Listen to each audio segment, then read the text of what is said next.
end of this 2.5-mile racetrack. Love that sound. That 7-car draft with the number 7 of Harry Gant at the back contains all of the leaders. And nobody wants to be behind Earnhardt because he's throwing fluid out and it'll get on their windshield. And boy, you can't see a lick when you pour oil or grease on your windshield, and it really hurts. And so Dale Earnhardt fades into the background. Tough break for he, but Dale Jarrett is doing just fine up front. Speedway, it looks as though Dick Trickle, a 48-year-old grandfather of 2 from Wisconsin Rapids, Wisconsin, blew the right front corner on that car, the tire. Watch the car to the right of your screen, the 92 right alongside Sterling Marlin is Trickle. The rear end gets a little sideways, then they make contact. Well, perhaps he didn't blow the tire. They just got together. Marlin gets sandwiched into the wall. Yeah, tags the back of Trickle's car, and he takes a hard lick. He flat did hit it hard. Marlin, off to the right of your screen, is now spinning across the infield grass, while Dick Trickle got it slowed down and parked just beyond the pit exit. There you see Sterling Marlin, who was just fine after what must have been a real white-knuckle moment coming off turn 4. It looked like Dick just came in there a little too hard, and the rear end went around on him, and the racetrack's real slick. We've talked about that earlier. The tires are hard. Trickle's out of the race car. Dick Trickle, a man who has won more than 1,000 short track features in his career. Sort of like Pete Rose, who was in so many winning baseball games. Trickle has won more races than most guys have been in races.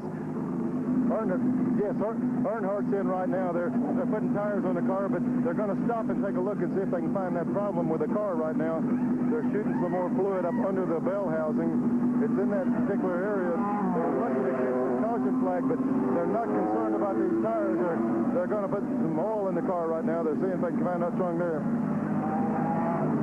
Yeah, well, while Burns was down here in the pits also, his concern's not if they can fix the clutch. He doesn't want this car to do something crazy and Dale get in the wall. He's got a lot riding on 500, and he's really concerned about his driver right now. You can see the black streak up the good wrench written across the back of that Chevrolet. There is something definitely burning in the back of Dale Earnhardt's car. Let's see with that bad clutch how he gets out. The clutch is fixed. He gets away just fine, and that explains it. Thank you, Neil. That is the 3rd caution flag, 2nd caused by a wreck. We'll give you another look at the granddaddy that really got us off to a whopping start here in the Goody's 300. Early in the race on lap 14, a tremendous crash down in turn 3. Let's review it again. Watch the left side of your screen. The black and orange car of Brad Teague gets up against the 32 of Dale Jarrett. Now, we don't know if they made contact or if Brad just gets air under the car, gets a little sideways. That's all it took. The black 17 of Darrell Waltrip, the pole sitter for this race, right behind, just catches the back of that car. He slides up into the front of Kenny Schrader, 52. Meanwhile, Teague is collecting everybody in the draft behind those cars. Subsequently, 11 cars involved. A total of 13 knocked out of the race in this one incident alone, including many of the front runners, Tommy Ellis, Jack Ingram, Kyle Petty, et al.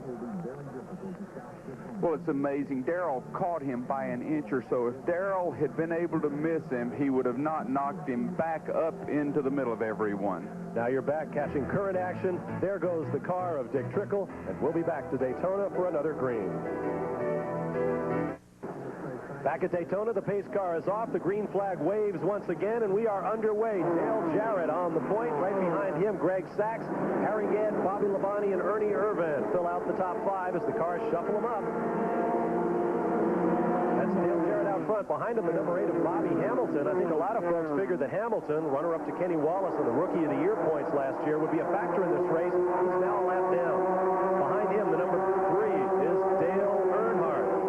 I said tough breaking heat earlier. It has been a rough afternoon, apparently leaking something out of that Chevrolet. Earnhardt is at least 1 lap down, and Dale Jarrett, with those lap cars between him and the rest of the pack, has got room to move. Well, Bobby Hamilton caught a break there because Earnhardt pulled right up behind him and pushed him. Now Earnhardt's going to dust him and jump right in behind Dale. But he did catch a good car so he could get right in line and get the draft, so maybe he can hold on there. The green number 46, that is Greg Sachs. He's going to want to get around Hamilton as quickly as he can and not let Dale Jarrett get away from him. Now the draft closes up once again. Behind Sachs is Harry Gant. Behind Gant, Bobby Labonte.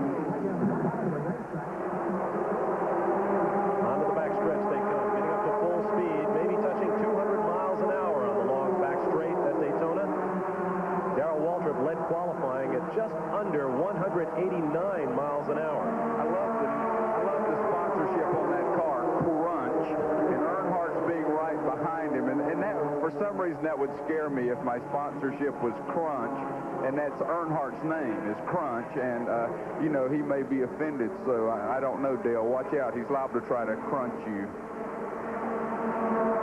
I talked to Dale Jarrett's crew, Steve John Irvin, and asked him if he could go the rest of the way on gas. He said they had to stop one more time. I came here to Harry Gant's crew, which you're looking at. They say they can make it. It's going to be close, though. Thank you, Steve Burns, sharing duty with Neil Bonnet down there in the pit lane in this Goody's 300. There is the 46 of Greg Sachs, movie star to be when the movie Days of Thunder premieres later this summer, starring Tom Cruise. He's been putting in a lot of miles in the car for the leading actor. Look at that hood wobble up and down in the airflow. Tremendous stresses on these cars. This is a Chevrolet Monte Carlo, winner of more Winston Cup races in the last decade than any other model. Bobby Labonte jumping under Harry Gant. You can see Harry Gant's car is getting a little loose going up, and Bobby Labonte's been able to jump under him. But I'm telling you, Bobby Labonte and Greg Sachs have also driven flawless races, and this is really a shock. But Bobby Labonte is scaring me because he's supposed to start, okay, we've seen people flash in here and do this before, but he's hanging in there with these guys. He could win this race. Bobby Labonte right behind Sachs, who won the Pepsi 400 here at Daytona a few years ago, surprised everybody, driving a research and development car with Gary Nelson as his crew chief. Earnhardt looks to have a little bit more horsepower once again, and Dale Jarrett gets nudged up the racetrack by Greg Sachs. Bobby Labonte's going to take advantage down low in the red and black number 44. Okay, and you notice there, the two cars were able to push him up the track and go under, but Bobby didn't have enough to go with, so Dale was able to jump back in. We've got a caution. Debris on the racetrack. Everybody will get a chance to catch back up. And this will solve the problem Steve Byrne referred to earlier. Guys that were close on gas will now have a chance to fill up. There is Greg Sachs. Interesting to watch him driving behind Earnhardt.